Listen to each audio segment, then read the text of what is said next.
ಅಸ್ಸಲಾಮುಅಲೈಕುಂ. ಎಲ್ಲರಿಗೂ ನಮಸ್ಕಾರಗಳು. ಎಲ್ಲರೂ ಹೇಗಿದ್ದೀರಿ ಫ್ರೆಂಡ್ಸ್? ನಾನು ಇವತ್ತು ನೂರಾನಿ ಕಿಚನಿನಲ್ಲಿ ಸಬ್ಬಸ್ಗೆ ಪಲ್ಯವನ್ನು ಮಾಡ್ತಾ ಇದ್ದೀನಿ. ಬನ್ನಿರಿ ಸಬ್ಬಸ್ಗೆ ಪಲ್ಯ ಮಾಡೋಣ. ನಾವು 2 ಸಬ್ಬಸ್ಗೆ ಸೀಡನ್ನು ತೊಗೊಂಡಿದ್ದೇವೆ ರೀ. ಅಂದರೆ ಇದು ಒಂದು 4 ಜನಕ್ಕೆ ಆಗುತ್ತೆ, ಹಾಗಾಗಿ 2 ಸೀಡು ತೊಗೊಂಡಿದ್ದೇನೆ. ಇದನ್ನು ಸ್ವಚ್ಛ ಮಾಡಿಕೊಳ್ಳಿರಿ. ನಾನು ಒಂದು ಪರಾತು ತೊಗೊಂಡೇನಿ. ಆ ಪರಾತ್ನಾಗ ಕೊಡಗಲ್ಲಿಟ್ಟು ಸಣ್ಣಯಾಗಿ ಹೆಚ್ಚುತ್ತಾರೆ. ನಮ್ಮ ಹಳ್ಳಿ ಸೈಡ್ನಾಗ ಹಿಂಗೆ ಕೊಡಗಲ್ನಾಗ ಹೆಚ್ಚಿದ ಭಾಳ ಚಂದ ಅನ್ನಿಸ್ತೈತೆ ರೀ. ಈ ಟೈಪ್ ಎಲ್ಲವನ್ನು ಹೆಚ್ಚಿಕೊಳ್ಳಬೇಕು ರೀ. ಆಮೇಲೆ ಮತ್ತೊಂದು ಪಾತ್ರೆಯಲ್ಲಿ ಹೆಚ್ಚಿಟ್ಟದ ಸಬ್ಬಸಿಗೆಯನ್ನು ಹಾಕ್ತಾಯಿದ್ದೀನಿ. ಹಾಕಿದ ನಂತರ ಅದನ್ನು ನೀರು ಹಾಕಿ ಸ್ವಚ್ಛಾಗಿ ತೊಳೆದುಕೊಳ್ಳಿರಿ.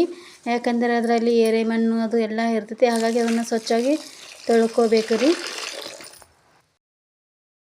ಈ ಟೈಪ್ ಎಲ್ಲವನ್ನು ಸ್ವಚ್ಛಾಗಿ ತೊಳೆಯಿರಿ. ಮತ್ತು ಅದನ್ನು ತೊಳೆದನ್ನು ಒಂದು ಪರಾತಿಗೆ ತೆಗೀರಿ.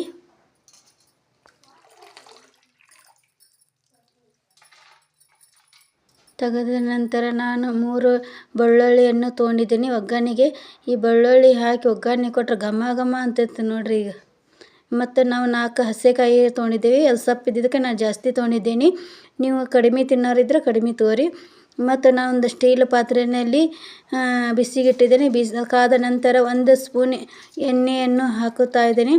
ಎಣ್ಣೆ ಕಾದ ಮ್ಯಾಗ ರೀ ಜಜ್ಜಿಟ್ಟಂಥದ್ದು ಬೆಳ್ಳುಳ್ಳಿಯನ್ನು ಒಗ್ಗರಣೆಗೆ ಹಾಕ್ತಾ ಇದ್ದೀನಿ ರೀ.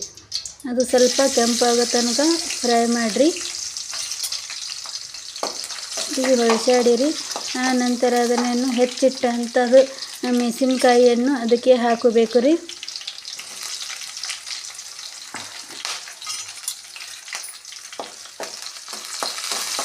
ಈ ಟೇಪ್ ಎಲ್ಲವನ್ನು ಚೆನ್ನಾಗಿ ಹೊಳಸಾಡಿರಿ.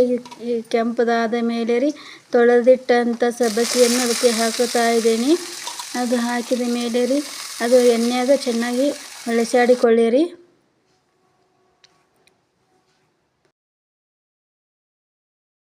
ಎಲ್ಲ ಹೊಳಸಾಡಿದ ನಂತರ ನೀರು ಬಿಡುತ್ತೆ. ಆ ನಂತರ ನಾನು ಅರ್ಧ ತಾಸು ನೆನೆಲಿಟ್ಟ ಹೆಸರು ಬೇಳೆ ರೀ ಇದು, ಅದಕ್ಕೆ ಹಾಕ್ತಾ ಇದ್ದೇನೆ ಹೆಸರು ಬೇಳೆಯನ್ನು.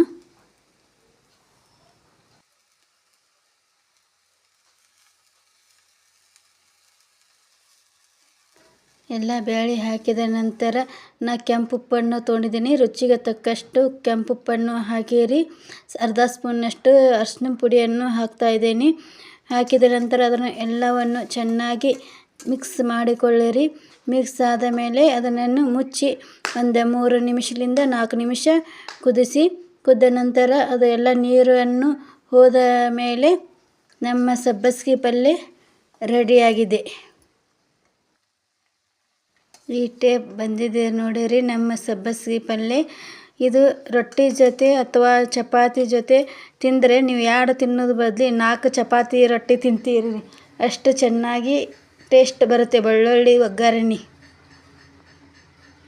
ನಮ್ಮ ವಿಡಿಯೋ ಇಷ್ಟ ಆದರೆ ಒಂದು ಲೈಕ್ ಮಾಡಿ, ಸಬ್ಸ್ಕ್ರೈಬ್ ಮಾಡಿ, ಕಮೆಂಟ್ ಮಾಡಿ, ಎಲ್ಲರಿಗೂ ಶೇರ್ ಮಾಡಿರಿ. ಧನ್ಯವಾದಗಳು.